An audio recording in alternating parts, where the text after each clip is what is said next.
profession. Now, coming back to what is the actual meaning of valuation. Now, there has been ये हमेशा से issue रहा है कि वैल्यूएशन साइंस है या आर्ट है या ये कुछ भी नहीं है. अगर हम नॉर्मल प्रिजम्पशन लेते हैं, what is science? Science is something which is based on knowledge with exact amount of input if put in will produce the exact amount of output. 2 plus 2 is 4.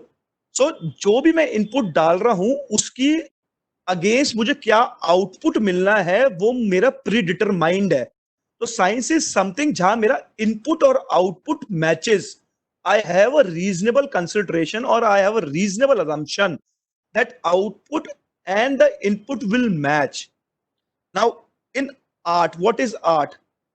Art is an expression on an application of human creative skills or imagination, which will help to develop something which is unique. This is something which is inherited or you are born with. Art, an artist is something के उसके बचपन से ही वो चीज हमें दिखाई दे जाती है कि he is someone who has this ability of doing something. For example, cricket, for example, artist, these all are something which has been inculcated in us from starting. Now, when we come to valuation, valuation is neither exact science, neither exact art. It is neither a pure form of art nor a pure form of science, but it is a perfect combination of both of them. In under valuation, we don't know when we put in our inputs whether the output or the value which we derive is the actual value or it may be an absurd value. जो value हम निकालते हैं through valuation, क्या वो correct picture show कर सकती है या नहीं कर सकती? हो सकता है कि फ्यूचर के सर्कमस्टेंसेस इतने चेंज हो जाएं कि जो वैल्यू हम आज डिटरमाइन कर रहे हैं वो ट्रू होल्ड गुड ही नहीं करे, वो वैल्यू गुड होल्ड ही ना करे फ्यूचर सर्कमस्टेंसेस को देखते हुए. सेम आज के दिन अगर हम देखते हैं कोविड के सिचुएशन में जो वैल्यूएशन हमने 3 महीने 6 महीने पहले करी थी, क्या वैल्यूएशन वो आज के दिन सस्टेन करेंगी? नहीं. तो valuation is more so a craft which one learns by doing. The more you get into it, you will learn more better. So valuation is nothing but a combination of both science as well as art. Now, what is the difference between value as well as price? अगर simple शब्द में बात करें तो value is estimating the worth of an asset, whereas price is the consideration which is being paid for purchasing that asset. For example, अगर कोई plant है, plant मेरे लिए उसकी वैल्यू 100 रुपए हो सकती है, बट जो बंदा वो प्लांट खरीदेगा हो सकता है उसको उस प्लांट को खरीदने की वजह से ही might get into the vertical synergies, vertical integration synergies. So उसके लिए he would be ready to pay a price which is higher than the value which is actually the worth of that asset. तो जो price है, price is indeterminate of the value. Value and price are two different concepts. जैसे हम आज की बात करें, Covid के सिचुएशन की बात करें, तो जितने भी मेडिकल फार्मास्यूटिकल्स प्लेयर्स थे उन्होंने जो भी कोविड की मास्क मेकिंग मशीन्स परचेज करी हैं, that they have purchase at a very high consideration, but that asset does not depict the true value. क्योंकि उसकी जो वैल्यू डिटरमिन्ड है, वो प्राइस जो हाई वैल्यू उसकी पे करके machine they are buying that machine, it is because of these 2 months or 3 months or 6 months जिसके अंदर they will be doing an extraordinary business. But when we value that particular asset or when we value that particular plant and machinery, it will be much lower than the actual price paid by the pharmaceutical or the medical companies to buy that particular machines to produce masks. So our main intention here is there is a differentiation between the valuing of an asset as well as price of an asset. Now, when we come to the value, valuation जो concept है, that is only for the purpose of determining the value, not the price consideration. So being a valuer, we determine what is the value to be assigned to a particular asset. Now, when we come to the different statutes, whether it may be income tax, whether it may be Ind AS, whether it may be the valuation standards issued by ICAI or international accepted valuation standards, whether it may be OECD's guidelines, जब हम इस सारे acts या other other acts को देखते हैं तो वहां से एक चीज कॉमन आती है कि वैल्यूएशन की या फेयर वैल्यू की डेफिनेशन कॉमन है। अगर हम इंड एएस 1113 की फेयर वैल्यू डेफिनेशन देखते हैं, वो क्या बोलता है? Fair value means the price that would be received to sell an asset or pay to transfer a liability in an orderly transaction between market participants at a measurement date। तो इसके अंदर जो इंपॉर्टेंट वर्ड्स हैं वो क्या है? Price, orderly transaction, market participants and measurement date. ये चारों पैरामीटर्स अगर हम किसी और डेफिनेशन में देखते हैं तो ये सारे पैरामीटर्स उस डेफिनेशन में भी आएंगे। जैसे हम इनकम टैक्स की डेफिनेशन देखते हैं, वो बोलता है fair market value in relation to capital assets means the price that the capital asset would ordinary fetch on sale in the open market on the relevant date। What does this relevant date means? Relevant date is equivalent to measurement date। Open market means orderly transactions between market participants। Price means price that it will be received to sell a asset or paid to transfer a liability। So अगर हम various statutes को देखते हैं तो there are common parameters which we need to understand। There is one concept of measurement date or relevant date। This date is the date on which we are doing a valuation। There are two dates assigned to a valuation। One is the measurement date or the valuation date, second is the signing date। Signing date can be post facto, whereas the measurement date or the valuation date plays most important part। The date for which we are valuing a particular asset, we need to take all the parameters as existing as on that date of measurement date or the valuation date to be captured for the purpose of valuing that particular assets। What does this orderly transaction between the market participants means? It means that there should be willing buyer and willing seller। It should not be a forced transaction। जबरदस्ती किसी को cell नहीं करवाना चाहिए। It must be an orderly transaction between the market participants। That is, willing buyer and willing seller should be there to enter a transaction which is made in a situation which is beneficial for both the parties। Now, when we do a valuation, how we do a valuation? It is a number game। Everyone knows that valuation is a number game। We need to plot the numbers, we need to derive the valuations out of it, but there is something more than to the number।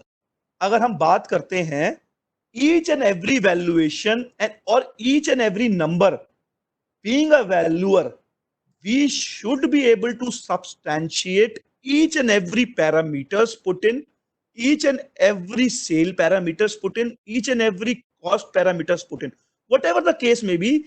जिस भी parameters को basis लेते हुए हमने एक valuation derive करी है, we should have the basis for it। What does basis means? It means a story। As per expert Mr. Ashwath Damodaran, each and every number should be substantiated by the story। Stories connect to the emotions of the valuation and it is very easily remembered। अगर मैं story की बात करता हूं, अगर मैं कोई plant की वैल्यूएशन करता हूं, तो I should have the gist कि ये फाइनल प्रोजेक्ट जो वो बना के बेच रहे हैं वो कैसे बना के बेच रहे हैं, क्या रॉ मटेरियल्स यूज हो रहे हैं, क्या उसका बॉम है, क्या उसकी प्रोडक्शन कैपेसिटी है, क्या उसके स्टैंडर्ड वेस्टेजेस हैं, क्या उसके एक्स्ट्रा ऑर्डिनरी वेस्टेजेस हैं। मतलब we should have end to end gist, वो किस मार्केट में सेल कर रहा है, कहां पर सेल कर रहा है, whether they are domestic players, whether they are global players, whether they are domestic plus global players. So अगर हम डिफरेंशिएट करते हैं, number gives us a sense of control and precision and appearance of objectivity, but if the stories are attached to the numbers, this gives a better understanding for the analyst, for the receiver or for the stakeholder of these valuation reports। तो जो भी हमारी ये valuation report देखेगा, अगर we have some basis attached to it, it will be easy for us to explain। Even for stakeholders, it will become easy to understand। So it is not a number game। We should mix our number, we should plot our numbers according to various parameters on basis of which we have plotted our numbers. तो अगर हम बात करते हैं corporate life cycle की, कैसे कैसे phase out होता है वो, अगर हम पहले बात करते हैं तो first phase is the startup phase. हमने आज कोई नई वेबसाइट बनाई या हमने कोई नया बिजनेस चालू करा, OLX है, ओला है, वट एवर द केस में भी, कोई किसी कंपनी ने नया बिजनेस चालू करा, they are enter startup phase. Startup के अंदर हम वैल्यूएशंस कैसे करते हैं, that we will study through case studies जो हम लेटर ऑन लेंगे। अभी यहाँ पर मोटिव ये है कि क्या क्या फेजेस हैं और उसका क्या क्या वैल्यूएशन मैकेनिज्म है वो हमें अंडरस्टैंड करना है। तो अगर हम कॉर्पोरेट लाइफ साइकिल की बात करते हैं तो उसमें एक स्टार्टअप फेज होता है जो उसका अर्ली फेज होता है। Then there is growth phase. Growth phase के अंदर उसकी there are extraordinary growth, not the stable growth. Growth in terms of 100%, 500%, 1000%, 200%, whatever the case may be. So these are extraordinary growths. Then we come to the mature companies. Mature companies are the companies where the growth rates are stable. 3%, 5%, 7%, 6%. HUL की बात करें, they are into the stable segment आज के दिन के, वो उनकी growth stable है. So this is the third segment. Fourth is the decline phase. Each and every company क्या होता है, एक मेच्योर स्टेज के बाद there is a declining phase. जब डिक्लाइनिंग फेज में आती है, they try to enter into a new business sector which is related to them, so there is a tremendous growth which can map the declining phase of the existing product. So this is the general, this cannot be applied to each and every industry, but this is something which is general कि ये life cycle, is corporate life cycle is mostly common to various products. So we need to understand how different parameters will be attached to different phases. Now, when we come to need of valuations, so valuation की बात करें तो valuation we do for two purpose. One is price discovery and another is the price certification. Price certification generally वो certificates हैं जो हम law को या स्टैट्यूट को कंप्लाई करने के लिए इशू करते हैं। जहां तक बात प्राइस डिस्कवरी की है, price discovery are the valuations which are being done prior to having a arrangement. It is something which is a pre-facto. Price certification is something which is a post-facto. So price discovery is something जहां पर हम एक value या company को help out करते हैं कि उनको क्या फर्दर स्टेप्स लेने हैं और जो वो स्टेप्स लेंगे उसके अंदर वो क्या प्राइस डालें। अगर उनको मार्केट एग्जिट करनी है तो क्या प्राइस डाल के मार्केट एग्जिट करें। अगर उनके माइंड में चल रहा है कि उन्होंने कोई अनसिक्योर्ड लोन या नॉन कन्वर्टेबल डिबेंचर्स ले रखे हैं किसी और कंपनी से या फाइनेंशियल इंस्टीट्यूशन से, they want to convert that into equity, क्या प्राइसिंग होनी चाहिए, that's a pre facto. Management का कॉल है कि क्या प्राइस पे they want are willing to convert. Later on they will have discussions with the holder of that NCDs के क्या उनकी एक्सपेक्टेशंस है। then they will arrive at a value which will be later on turned as a price certifications under various statutes. So we need to understand कि हम किस type की valuations कर रहे हैं, क्योंकि दोनों क्राइटेरियाज में देयर आर ट्रेमेंडस डिफरेंसेस जो हम आगे मैप आउट करेंगे। अगर हम कंप्लाइज ऑफ लॉ की बात करते हैं, जनरली आज के दिन there are 5 laws under which valuations are required. One is income tax, second is Companies Act, third is IBC, fourth is SEBI, fifth is RBI और FEMA। अगर हम बात करते हैं कंपनीज एक्ट की, there might be a circumstance, अगर मैं companies act की कोई वैल्यूएशन इशू कर रहा हूं, I am being hit by a transaction जिसके लिए मैं कंपनीज एक्ट में इशू कर रहा हूं, सेम ट्रांजैक्शन के लिए simultaneously I am being hit by income tax act, FEMA और सेबी। जैसे मैं आईबीसी की वैल्यूएशन कर रहा होता हूं, हो सकता है मेरे ऊपर कंपनीज एक्ट भी एप्लीकेबल हो जाए। अगर मैं फेमा की वैल्यूएशन कर रहा हूं, हो सकता है मेरे ऊपर इनकम टैक्स एक्ट और कंपनीज एक्ट भी एप्लीकेबल हो जाए। Just to give illustrate it, अगर मैं इश्यू ऑफ शेयर्स करता हूं under companies act, I can issue shares in 2 form. One is right issue, second is the preferential allotment. अगर मैं प्रेफरेंशियल अलॉटमेंट करता हूं तो मेरे ऊपर कंपनीज एक्ट भी अप्लाई होता है और बोलता है कि मुझे रजिस्टर्ड वैल्यूअर से वैल्यूएशन रिपोर्ट चाहिए for the purpose of issuance of share. Simultaneously अगर हम देखते हैं तो मेरे ऊपर इनकम टैक्स एक्ट भी अट्रैक्ट होता है, 56(2)(10), 56(2)(7) भी अट्रैक्ट होता है, जो बोलता है कि आपको वहां पर भी वैल्यूएशन रिपोर्ट्स की रिक्वायरमेंट है for the purpose of compliance of income tax act. इसमें मैं एक और एडिशन करता हूं, हो सकता है कि मैंने जो इन्वेस्टर है मेरा वो नॉन रेजिडेंट है। अगर नॉन रेजिडेंट है तो मेरे ऊपर कंपनीज एक्ट भी एप्लीकेबल है, इनकम टैक्स का सिर्फ एक प्रोविजन एप्लीकेबल है, 56(2)(10). साइमल्टेनियसली मेरे ऊपर इनबाउंड इन्वेस्टमेंट्स की गाइडलाइंस भी एप्लीकेबल है, which is under FEMA laws.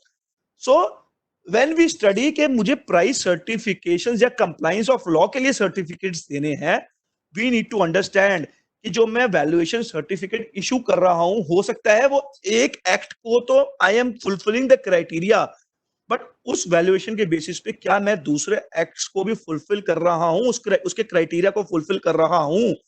तो we need to understand different laws कि किस किस लॉज में क्या क्या रिक्वायरमेंट है।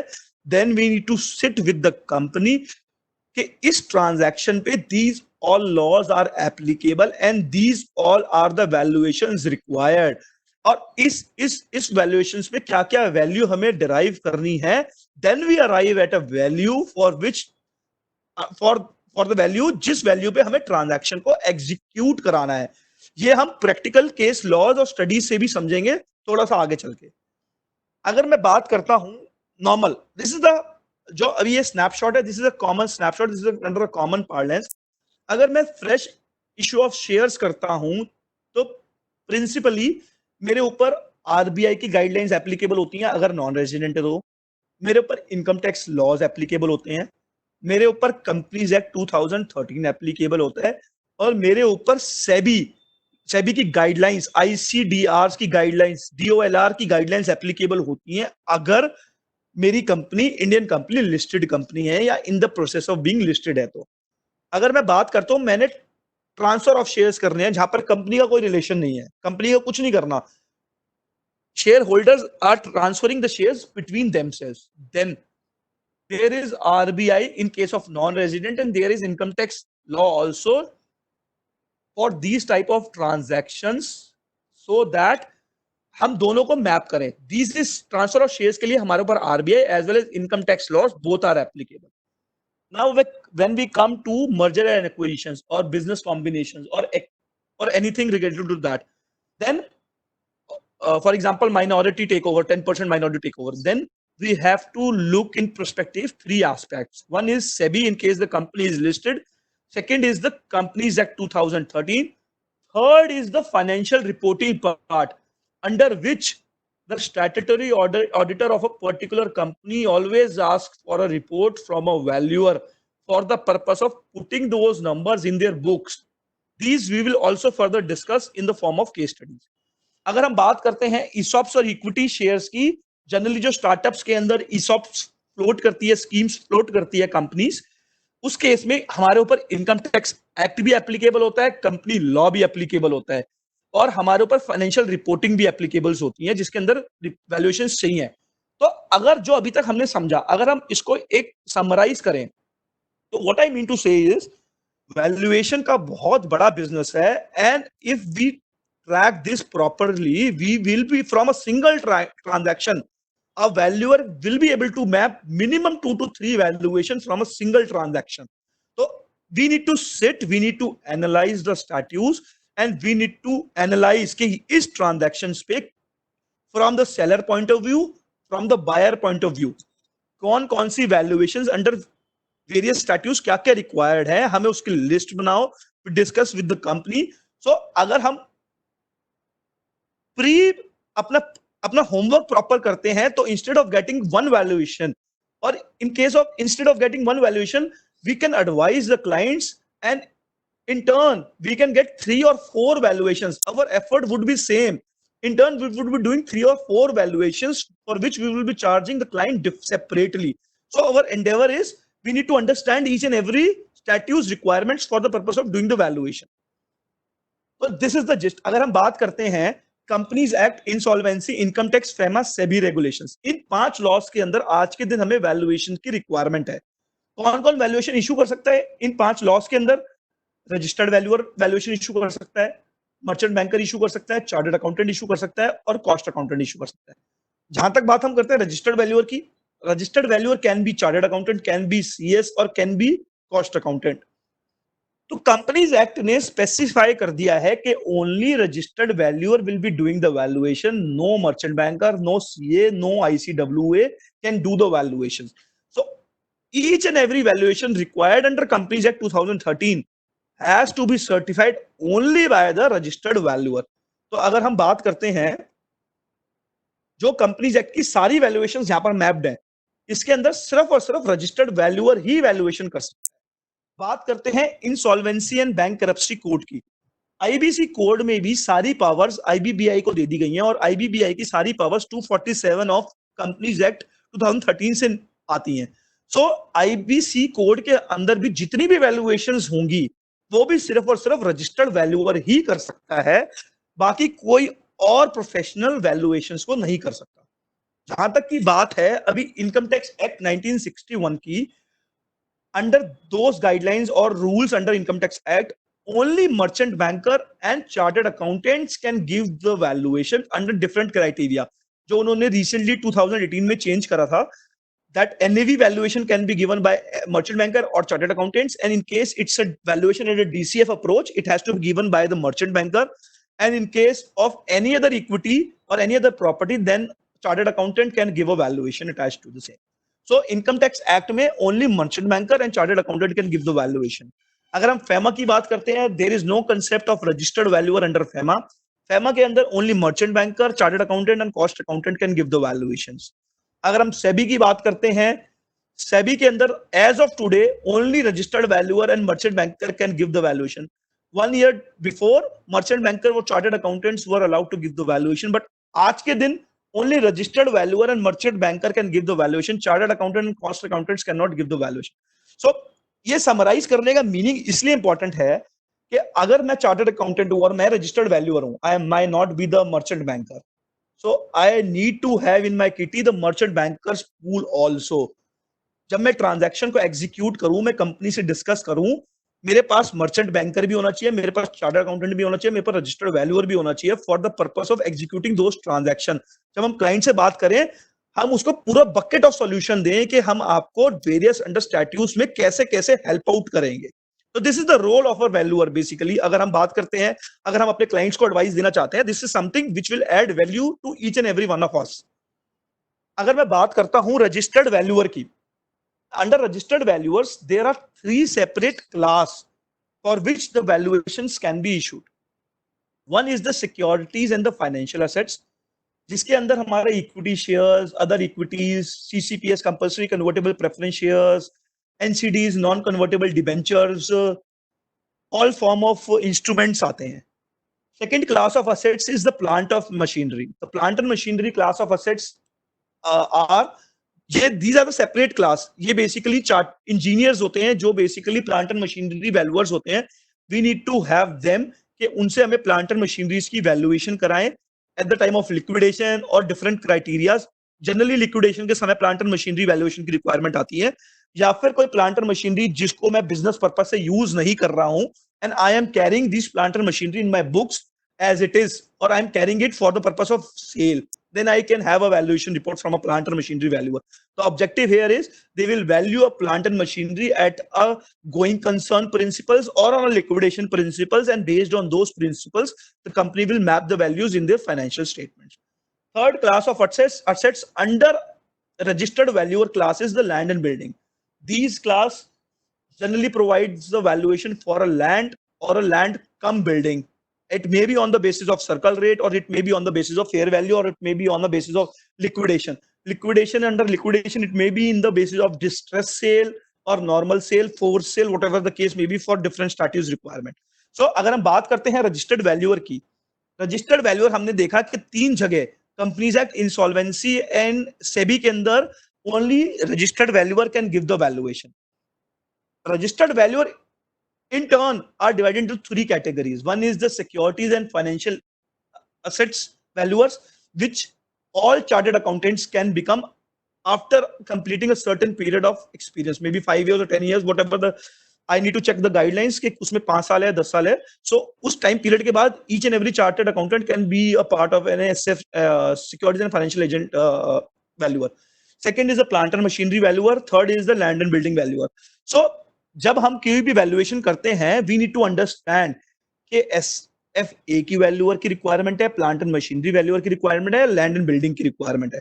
अगर मैं बैलेंस शीट की बात करता हूं, बैलेंस शीट के अंदर फ्री होल्ड लैंड भी आ रहे होते हैं, प्लांट एंड मशीनरी भी आ रही होती है, मोल्ड्स डाइस भी आ रहे होते हैं. There might be an number of things.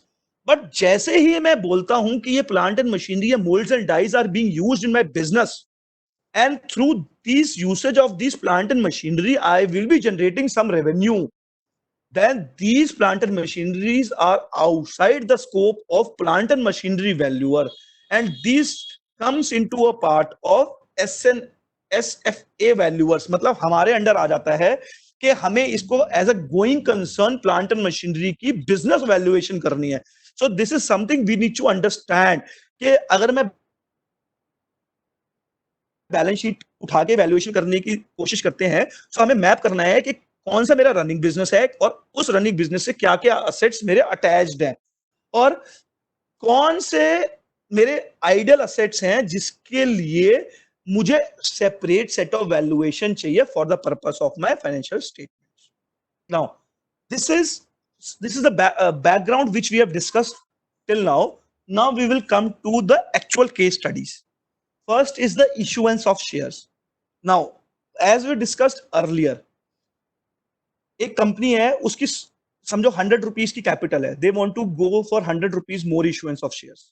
जब वो 100 रुपीज की मोर इशुएंस करती है अंडर कंपनीज एक्ट, वो they can go into the preferential allotment और they can go into the right issue. अगर वो राइट इशू के फॉर्म में जाती है तो कंपनीज एक्ट में देयर इज अ वेवर के उसको रजिस्टर्ड वैल्यूअर से कोई वैल्यूएशन की रिक्वायरमेंट नहीं है. बट अगर वो प्रेफरेंशियल अलॉटमेंट के अंदर जाती है, then there is a requirement, then we need to get a valuation report from a registered valuer, and basis on that report the company can issue the shares to the subscriber to that preferential allotment. So अगर हम बात करते हैं, एक company है, company ने resident को एक प्रेफरेंशियल अलॉटमेंट की स्कीम फ्लोट करी और साइमल्टेनियसली रेजिडेंट ने वो फ्लोट एक्सेप्ट कर ली और कंपनी के अंदर फंड्स इन्फ्यूज कर दिए. तो इस ट्रांजैक्शन की बात करें तो इस ट्रांजैक्शन पे there are 3 valuation required. One is the valuation under companies act 2013.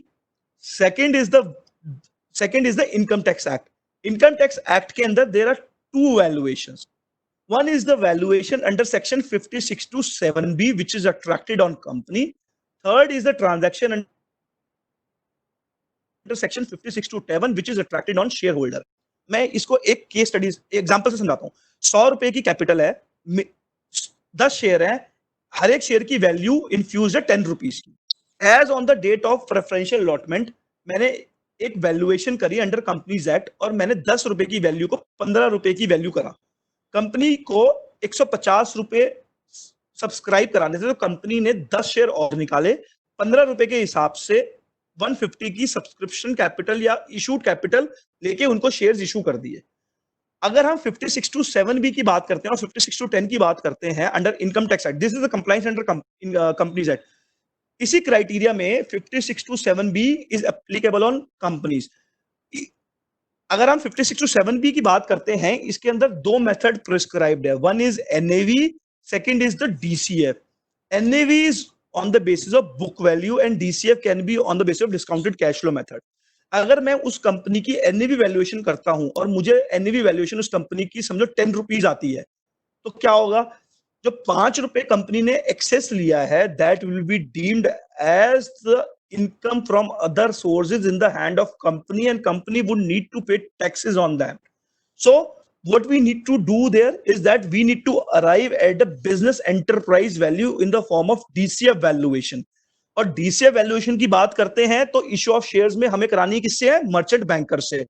तो साइमल्टेनियसली एक इशू ऑफ शेयर्स की वजह से मुझे इनकम टैक्स के अंदर 56 टू 7B के अंदर I am required to make a merchant banker valuation for the purpose of compliance under income tax act for the purpose of company के उसके ऊपर कोई taxation impact ना है. अब हम थर्ड सिनेरियो लेते हैं in the hand of shareholder.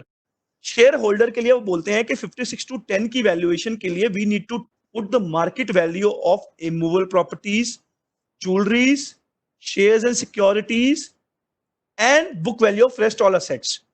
Whereas 56 to 7B के अंदर NAV की वैल्यूएशन के अंदर we need to take only book value, but 56 to 10 valuation के अंदर we need to have the market value. So अगर मैं market value from the angle of shareholder लेता हूं, then suppose इसी कंपनी के अंदर कोई लैंड होता और लैंड की वैल्यू मैंने बुक वैल्यू 100 की थी और आज के अंदर जिसकी एक्चुअल वैल्यू 500 रुपीज थी, सर्कल रेट 500 रुपीज था, जब मैं 56 टू 10 की वैल्यू करूंगा, it might be the case कि उसकी शेयर की वैल्यू आ रही है 25 रुपीज और कंपनीज ने उस शेयर होल्डर को इशू कर दिया 15 रुपीज पे, then income tax will always charge 10 rupees as income from other sources in the hand of shareholder and would ask tax from them. So our main agenda here is कि जब भी हम transaction करें we need to map all the laws. तो अगर हम issuance of shares की बात करते हैं, valuation under section 56 to 10 should be less than equal to the price made for the issuance of shares and should be less than equal to valuation under section 56 to 7B. Means जो value share holder के लिए आती है और जो value companies के लिए आती है under section 56 to 7B, issuance of shares should be in between or at a value arrived under section 56 to 7B.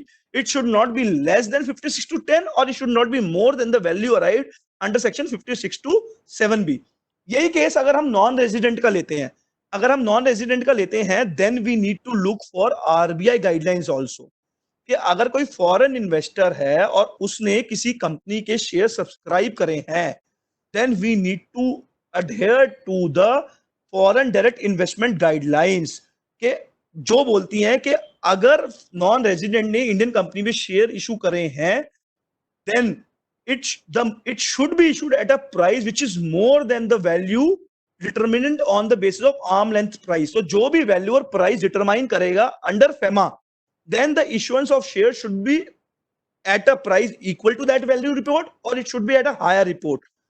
In that case हमारी Companies Act और FEMA की report should be same and it should be at a value at which the shares are to be issued. तो we should advise the company के जो हम report दे रहे हैं on the basis of that values only the company issues the share.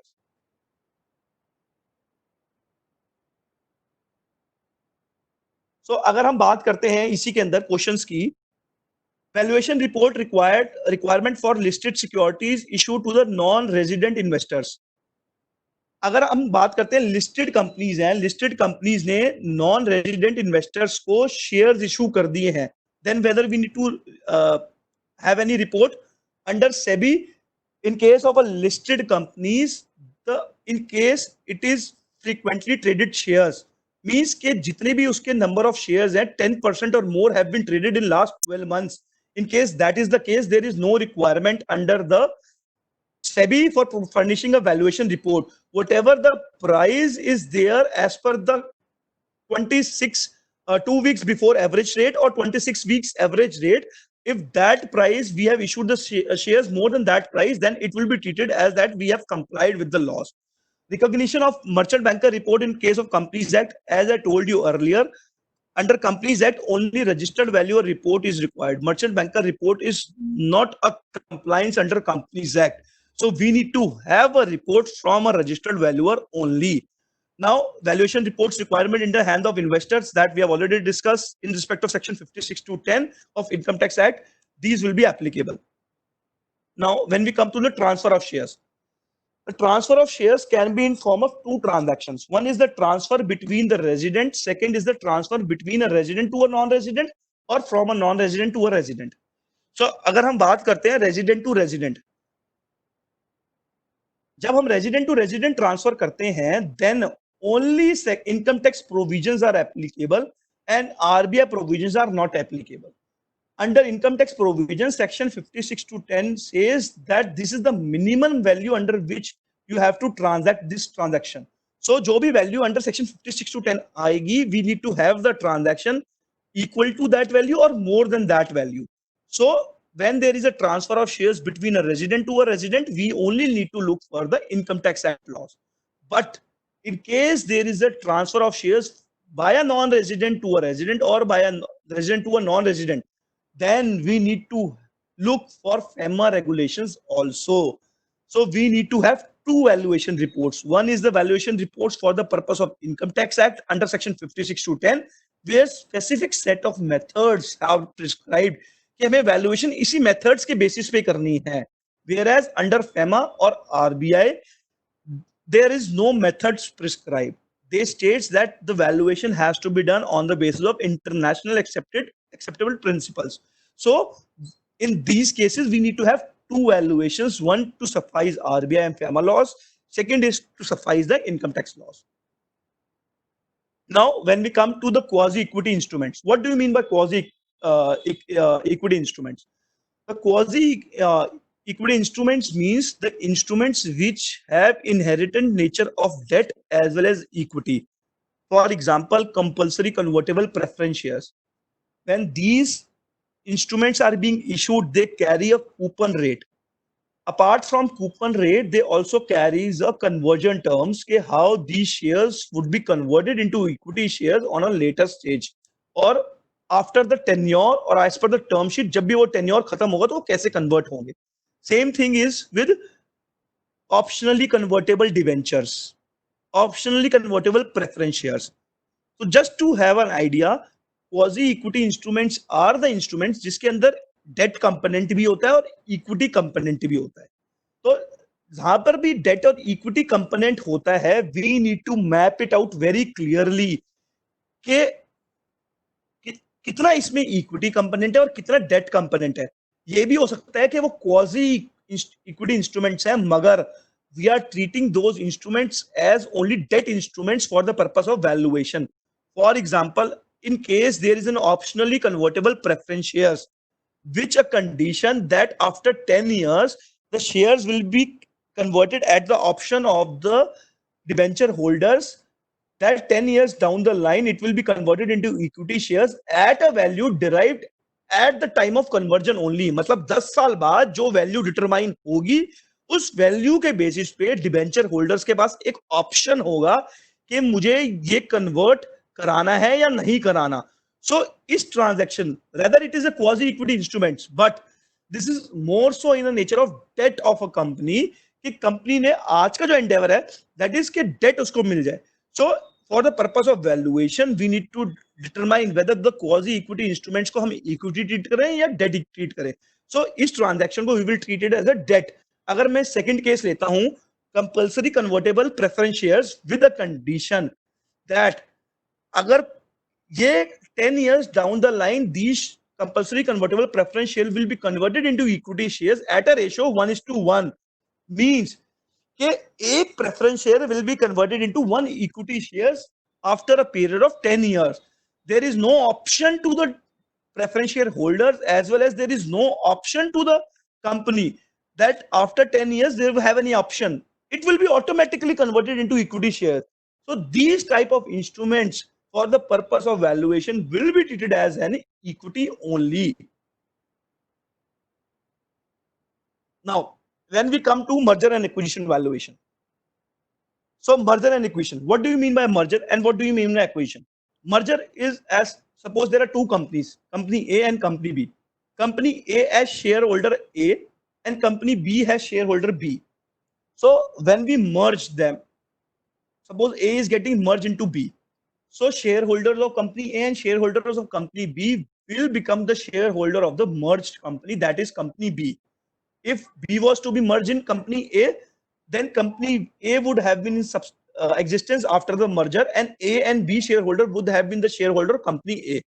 For example, Idea got merged into Vodafone, OBC getting merged into PNB. So shareholders of OBC will get the shareholding in PNB. Now, when we come to the acquisition, suppose there are shareholder A and shareholder B, company A and B. Under acquisition, company B can acquire company A either by paying to the equity share to the shareholders of company A or by granting them the shares in company B. So there can be two scenarios. Company A would be the holding company of company B, and company A shareholder can be company A or B shareholder, or only company B shareholder can be the company A shareholder while making payment to the company A shareholder.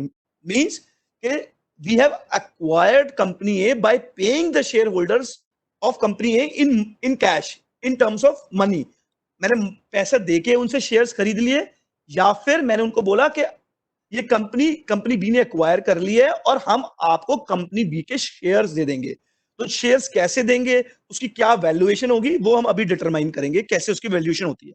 अगर हम बात करते हैं merger and acquisitions की, तो companies act के अंदर how it has to be moved forward और what is the process under companies act. Firstly, we have to have a valuation report for shares, properties, tangible, intangible assets, business valuations. We need to have a valuation report. The company need to have the valuation report.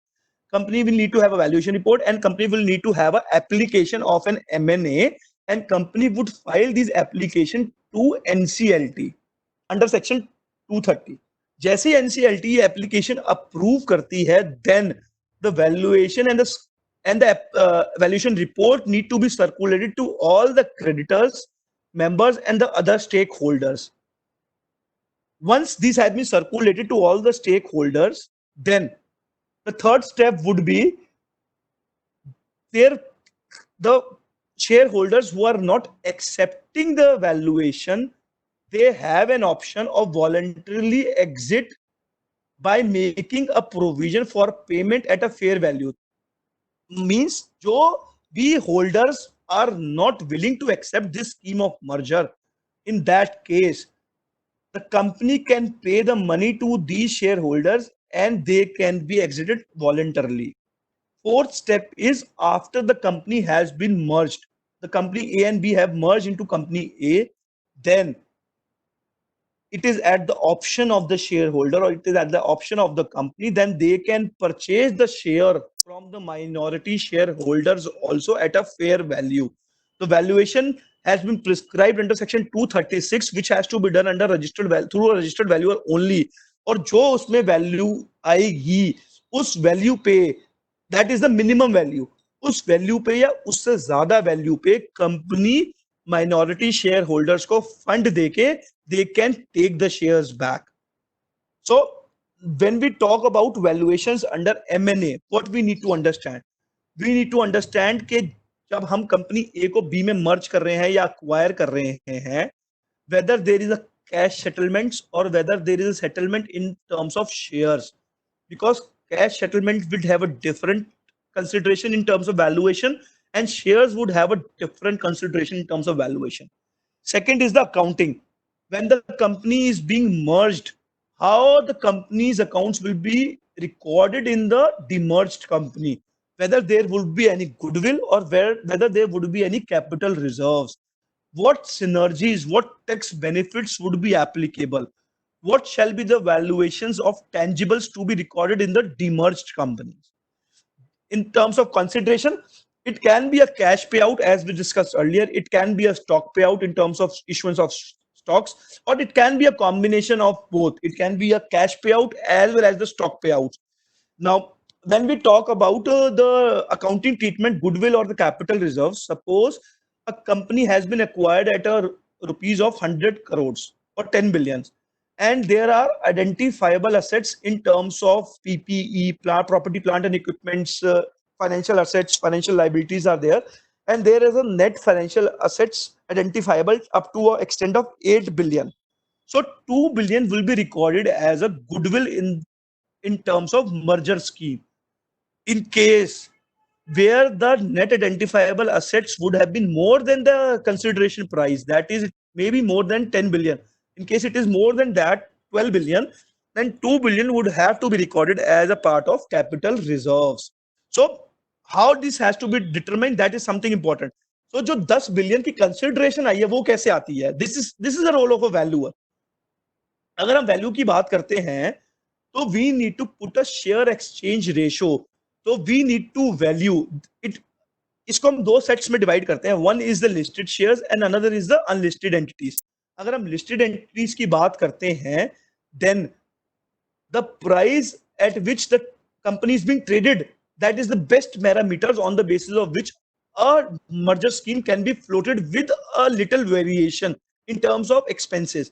Whereas in case of unlisted shares, we need to derive value of unlisted equity shares, giving weight to multiple approaches. Means we can value through DCF method, we can value through NAV method, we can value through replacement cost methods, we can value through market approach methods. So हम various approaches से एक unlisted entity की valuation derive करेंगे, दोनों entities की, target company, target entity A और target entity B की भी दोनों की valuation derive करेंगे और उसके बाद we will map a share exchange ratio between both the entities और उसके बेसिस पे there will be exchange in terms of the share. Suppose अगर 100 share company 100 share were issued by company A and 250 shares were issued by company B. Suppose there is an exchange ratio of 2.1 per share, means के एक share of company A के against we will give 2.5 share of company B. So when we consolidate this as a scheme of merger, earlier the capital was 100 and 250. Now when we are giving 2.5 shares per share for the shareholders of company A, so company A from 100 shares would be converted to 250 shares of company B. So after merger the share capital of firm B would be 500 shares. So the main agenda of valuing both the companies is to analyze the share entitlement ratio के जो company merge होगी target company में, उस company को कितने shares मिलेंगे target companies के, एक शेयर के अगेंस्ट कितने शेयर्स उसको टारगेट कंपनीज के मिलेंगे, for which we are doing this particular valuation. हमने during merger we discuss that the minority interest is something which a company can buy out or a shareholders can buy out under section 236. What is the value at which they can buy out? We take a classic example of Flipkart as well as Myntra. So holding company of Myntra was Flipkart.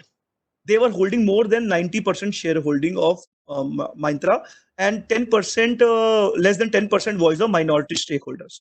So as per section 236, the holding company did a valuation under section 236 and offered the minority shareholders to buy the shares at a price which was higher than the value derived by under section 236.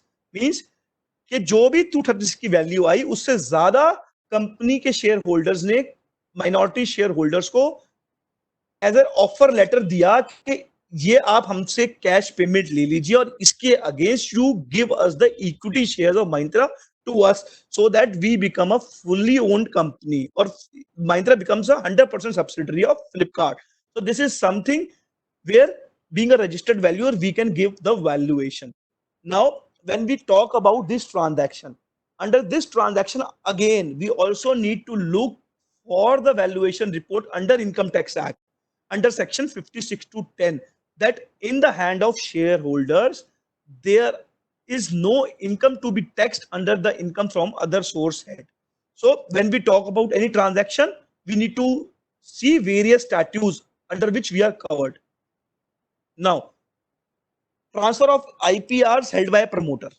Generally what happens is, suppose a company has been floated in India and there is a one patent which the promoter of the company have developed. So when the patent application is being filed under the inventor name and under the applicant name, what generally promoter does is that they put their name themselves.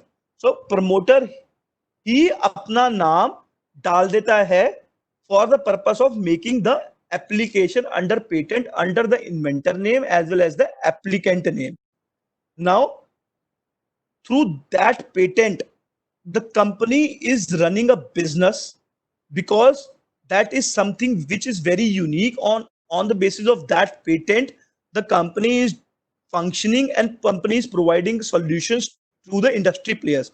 For example, अगर मैं pharmaceutical company हूं, मैंने कोई formula develop कर लिया जो कि unique है to a particular disease, then the inventor will put a patent in his name and the applicant will be the individual or the promoter themselves, and the promoter will form a company through which he will have a transaction in the form of sale and purchase of the particular thing which he has developed.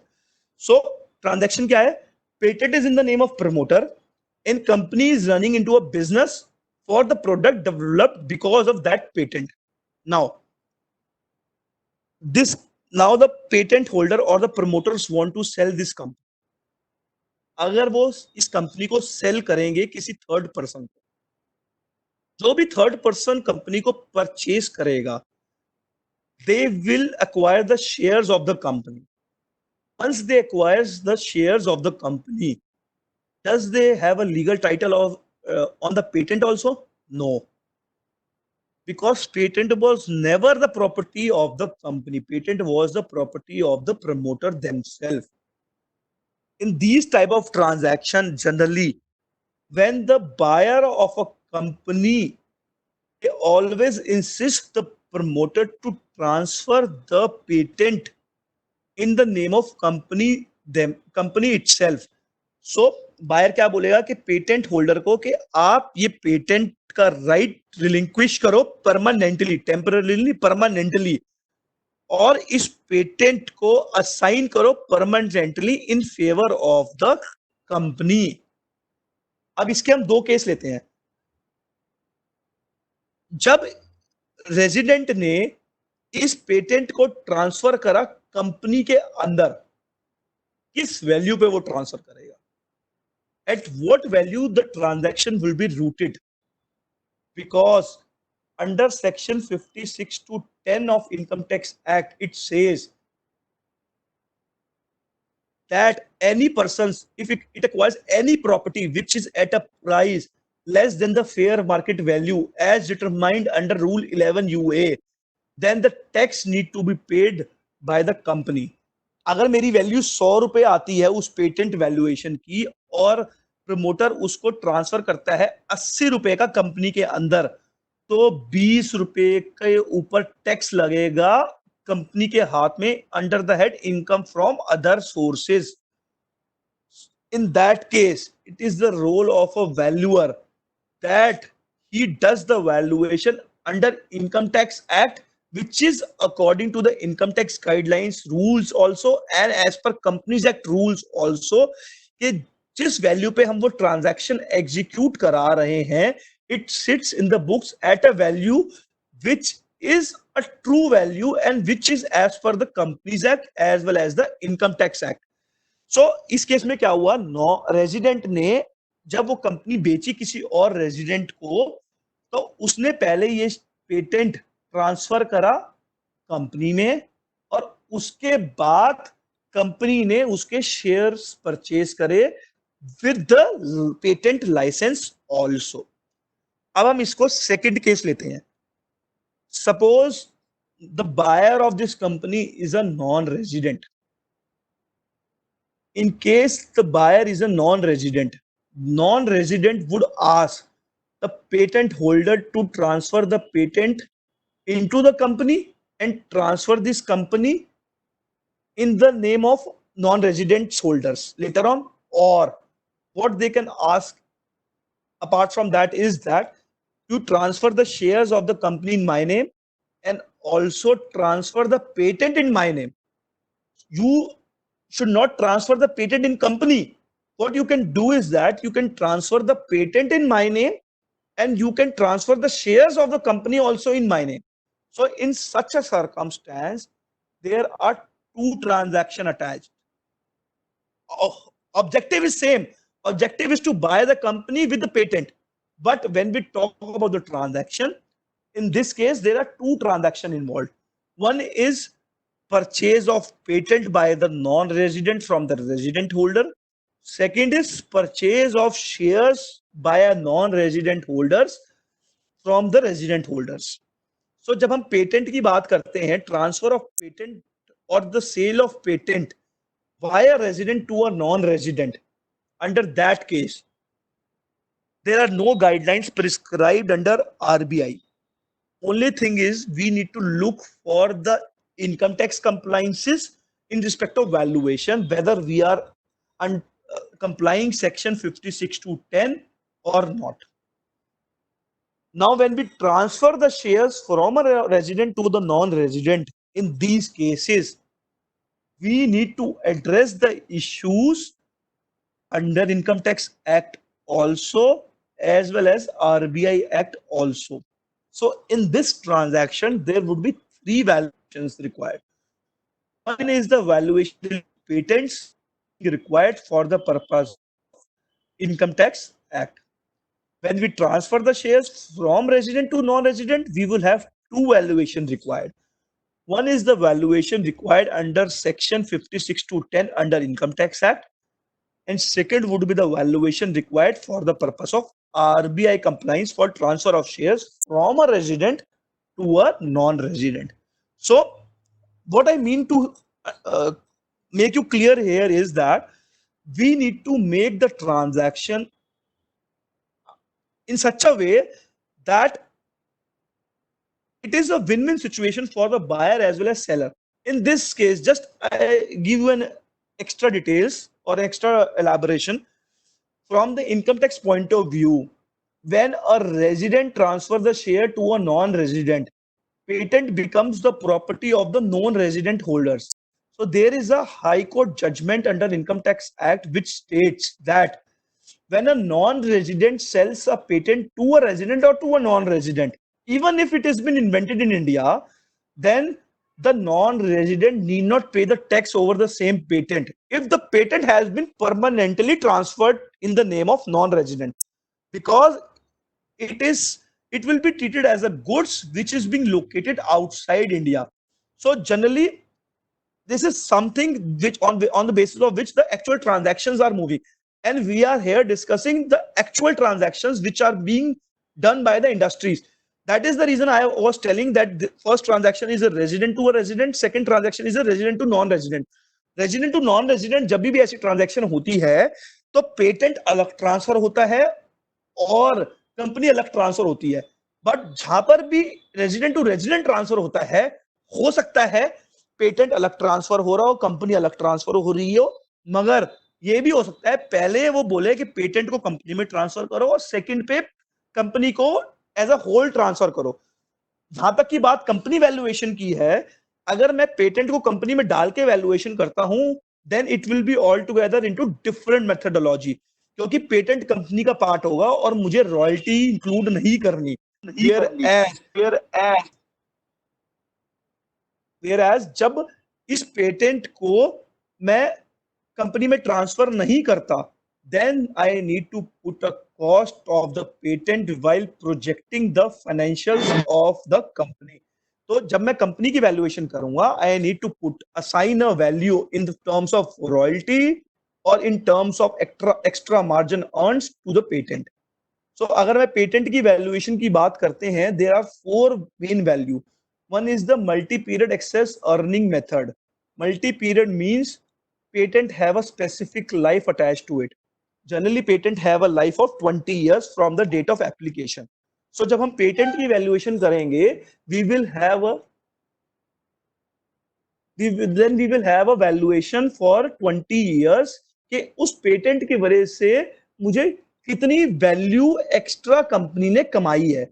Second is the royalty method which is the most commonly use method.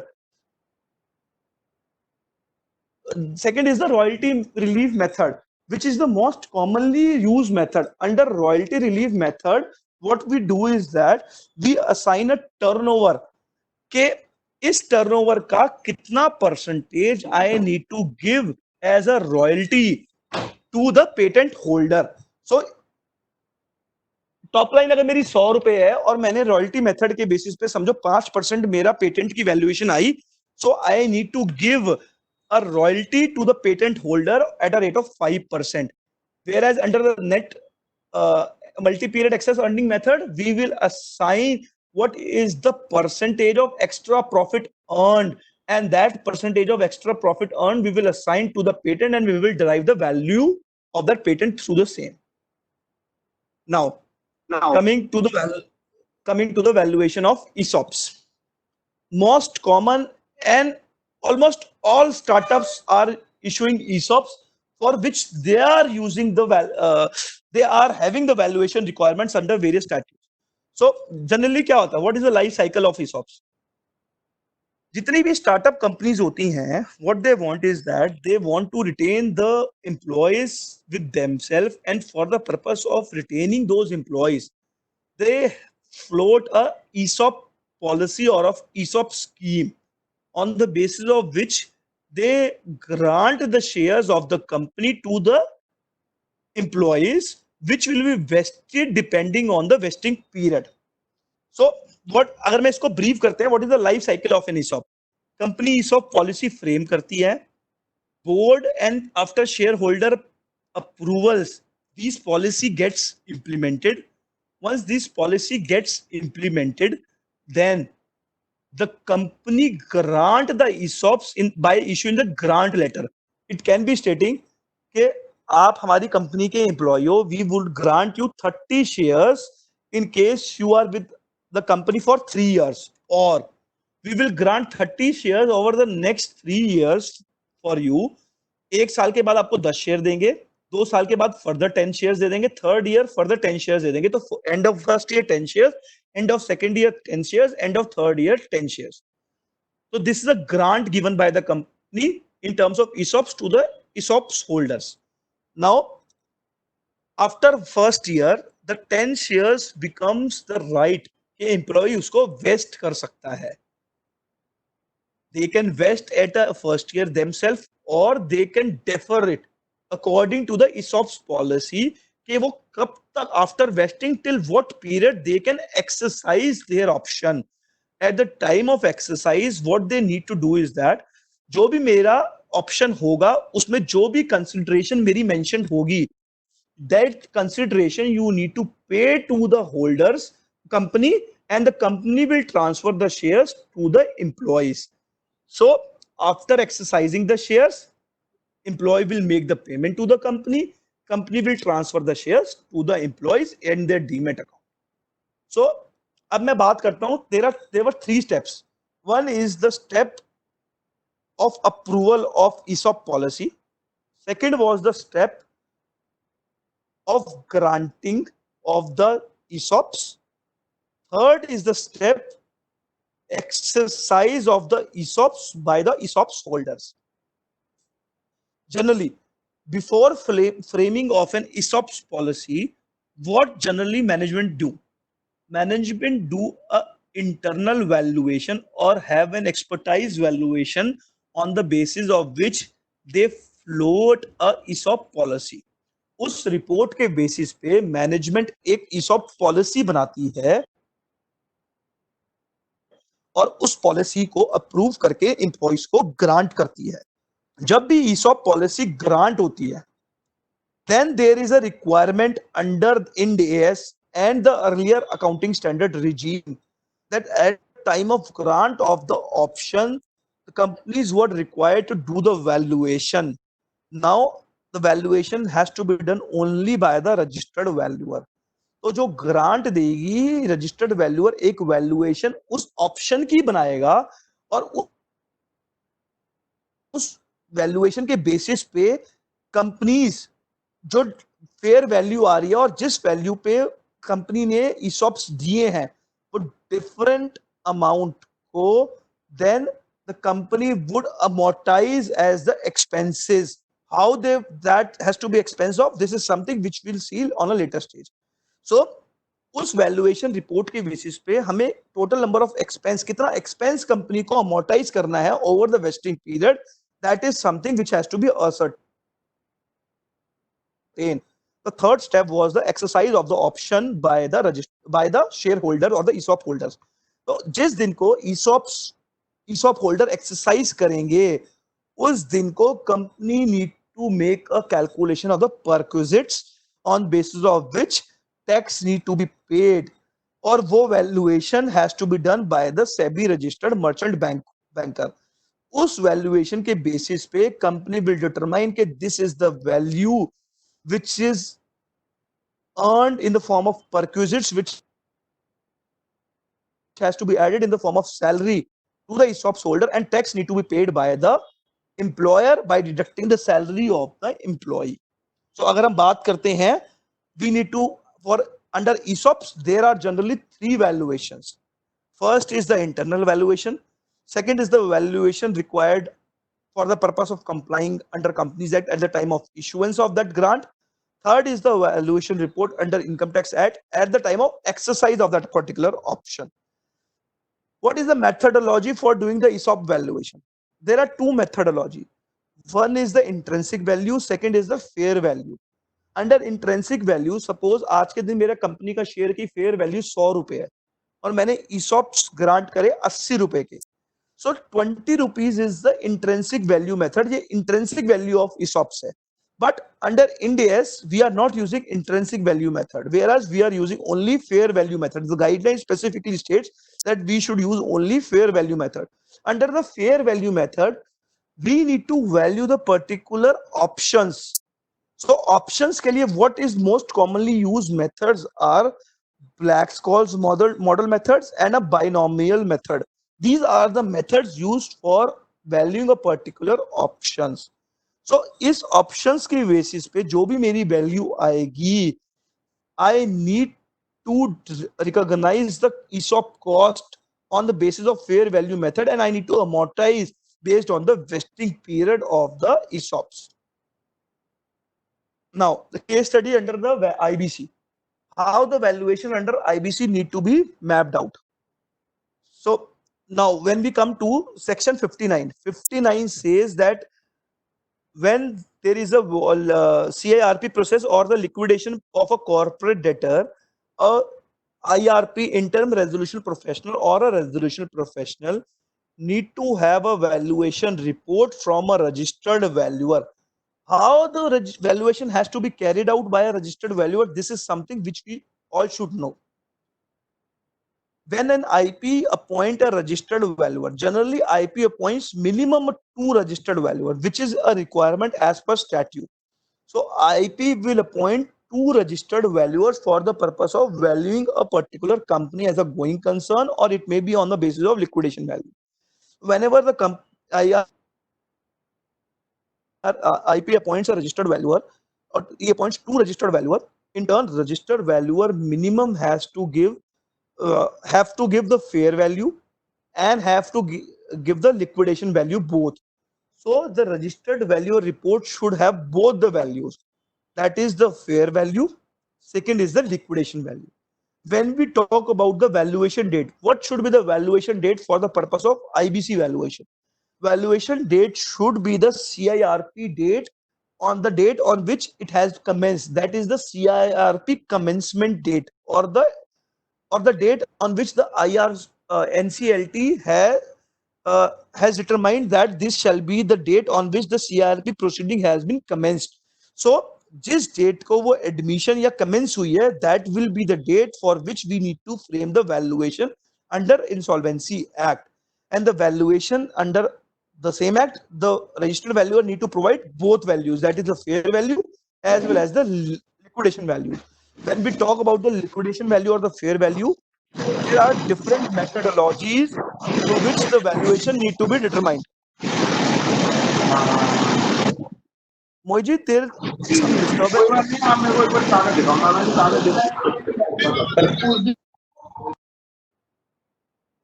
Sorry for the disturbance. I think so it was an IT disturbance.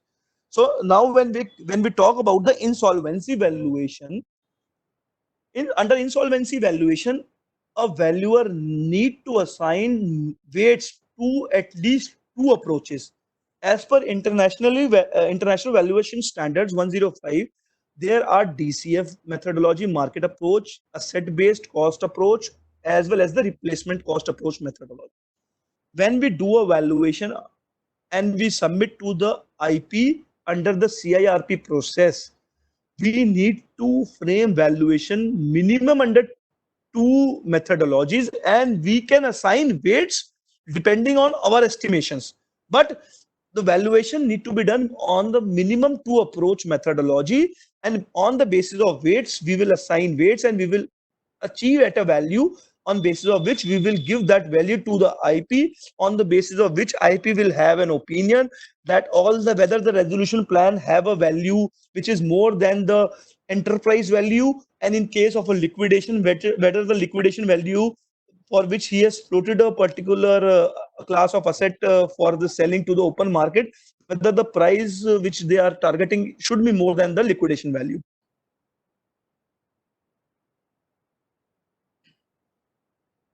Now, what about the valuations when a company or an organization adopts from earlier regime to the Ind AS regime?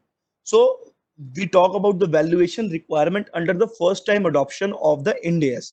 So when we talk about the Ind AS adoption, the Ind AS 11101 states that the first time adopter of Ind AS shall have the option of using fair value as deemed cost as on the date of transition to the Ind AS in relation to following. Means जब भी मैं Ind AS में जिस भी year में मैं Ind AS में convert करता हूं from my earlier regime, it is at the option of the company that for the following class or for the following assets, instead of using the deemed cost, means the acquired cost, they can use the fair value as the deemed cost for the purpose of recording as on the date of transition.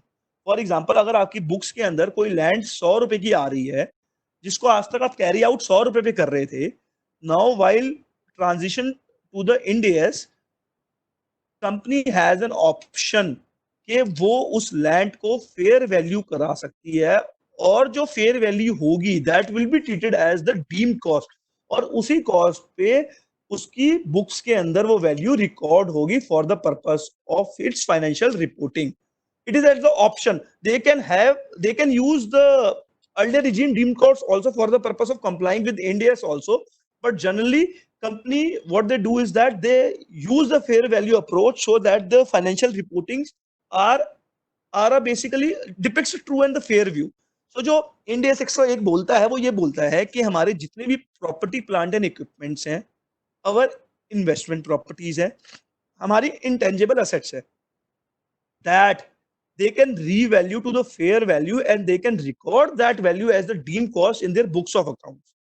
So intangible assets की बात करें तो chartered accountants who are registered under RBI are the authorized person for doing the valuation.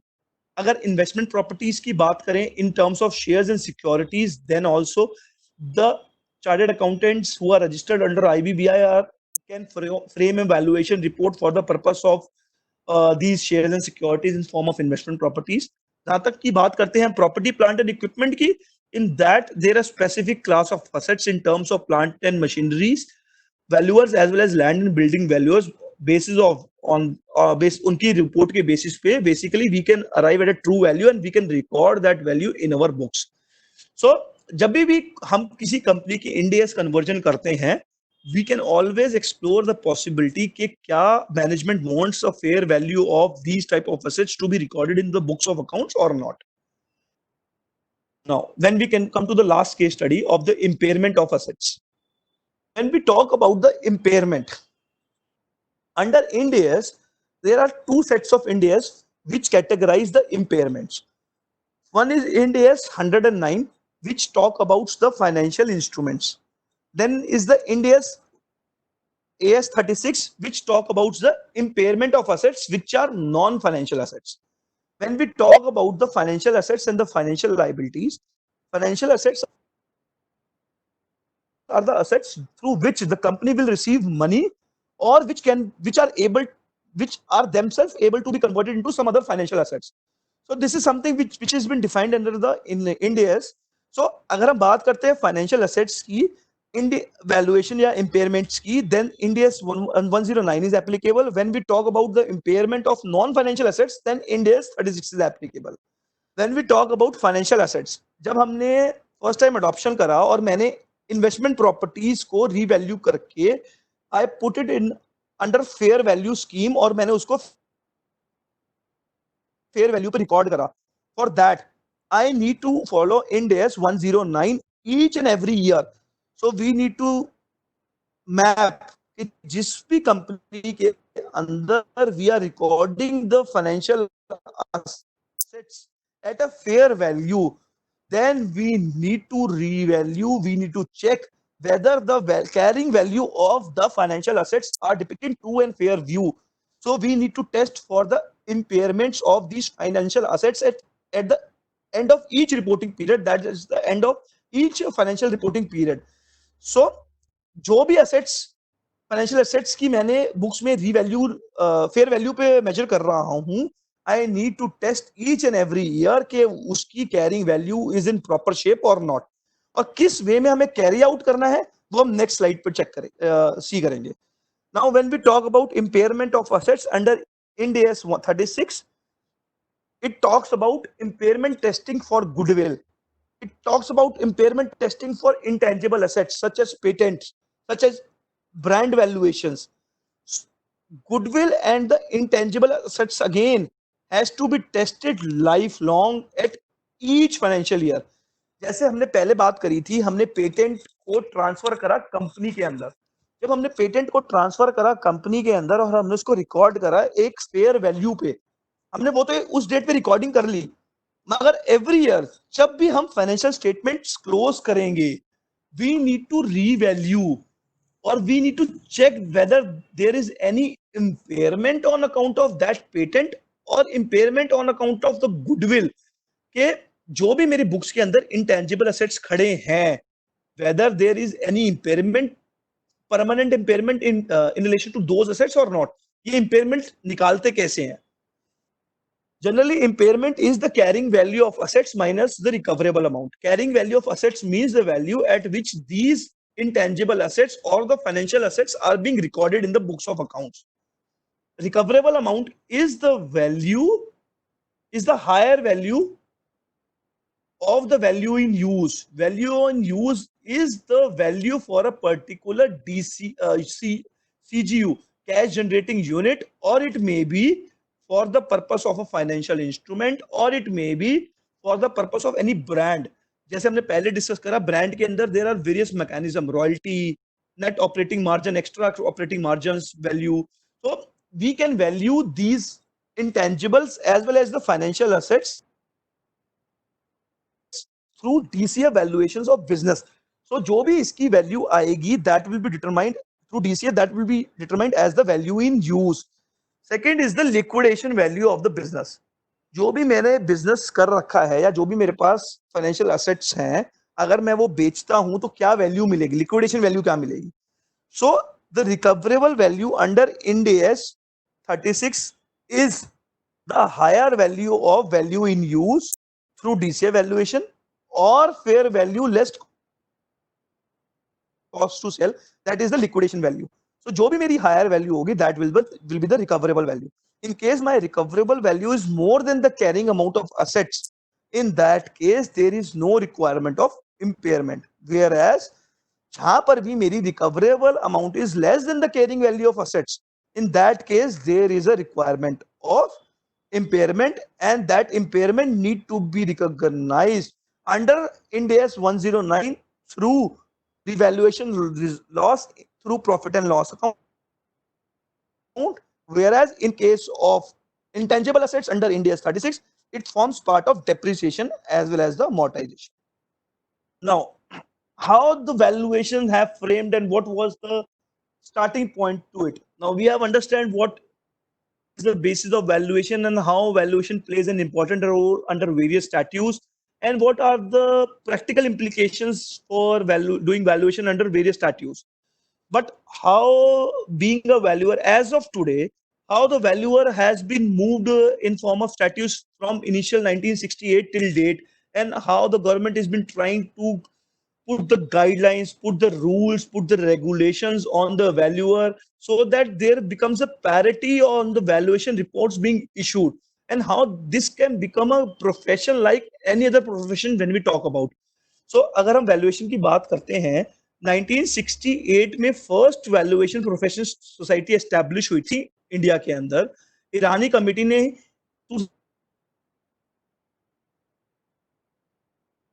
अंदर एक establishment करी थी जो कि इंस्टीट्यूट ऑफ वैल्यूअर्स के through they framed some guidelines and regulations which were recommendatory, not the mandatory guidelines. 2006 के अंदर MCA was working with other financial institutions for the purpose of framing the regulations and the guidelines and the rules for the valuers, so that these become prominent part for the purpose of issuing the valuation under the Companies Act. 2000 Companies Act जब नया आया, they specifically have the registered valuer concepts in the law itself, whereas it was never enacted from initial stage. Whereas 2017 में IBBI ने notify करा कि registered valuers becomes a prominent role for the purpose of issuing the reports under the Companies Act. And from 1st of February 2019, it becomes a mandatory provision that each and every valuations under Companies Act 2013 has to be provided by the registered valuer. Now, going forward, आज के दिन जैसे हमने discuss करा था कि there are various reports issued under various statutes, and there is no one person responsible under same statutes, under different statutes. मतलब मैं चार्टर्ड अकाउंटेंट, मैं इनकम टैक्स में वैल्यूएशन रिपोर्ट इशू कर सकता हूँ. I can not issue the report under companies act until and unless I become a registered valuer. अगर मैं registered valuer हूं तो मैं इनकम कंपनीज एक्ट में रिपोर्ट इशू कर सकता हूं, बट मैं इनकम टैक्स में रिपोर्ट इशू नहीं कर सकता अगर मैं चार्टर्ड अकाउंटेंट नहीं हूं. Under different statutes, there are different set of people issuing the different reports.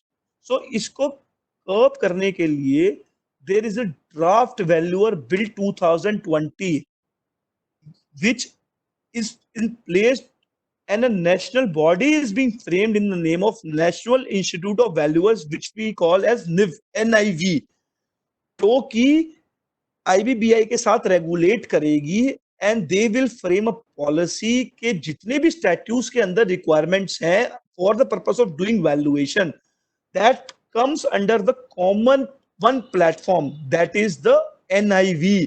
तो जितने भी हमारे वैल्यूअर्स होंगे, they will need to be themself be registered under NIV, और उन सारी वैल्यूएशन को NIV कंट्रोल करेगी under various statutes under Indian laws.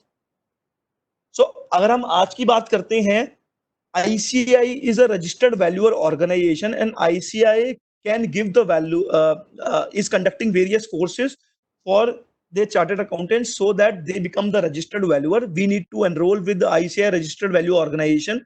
We need to make the requisite fees payment. We need to give our 50 hours, I think so, training part there, and we need to clear exam conducted by IBBI. Once we clear that exam, we need to get enrolled ourselves as a registered valuer under IBBI for the purpose of giving the valuation reports.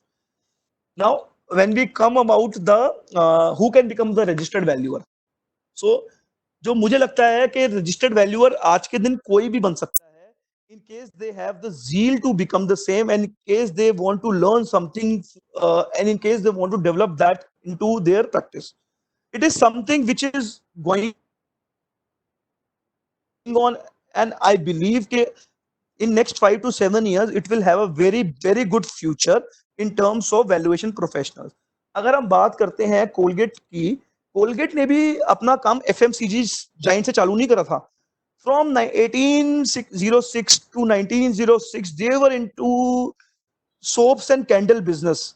So उनका main business था candle and soap का, whereas from 1920s they get shifted into the FMCG sectors, and as of today we know Colgate by the FMCG sector. So अगर मैं बात करता हूं, it is, well, being a valuer is not a difficult thing at all. It is something which we can learn on, which we can inculcate. It is something which we can get experience to it, and it is something which have a very good future to it. So अगर हम valuation की बात करते हैं, being a chartered accountant, we all can become a registered valuer provided we have a limited period of experience as a chartered accountant and we are doing the valuation reports under other statutes. So अगर वो चीज है तो we can become the registered valuer, and I think that there is a huge scope for doing the valuation under various laws going forward. As we saw that there is a NIV, National Institute of Valuers, and the draft valuation rules are being prescribed. So I do see that the government is under the right approach for doing for curbing the valuation reports and for having a systematic track for various valuers. So this is all as of now.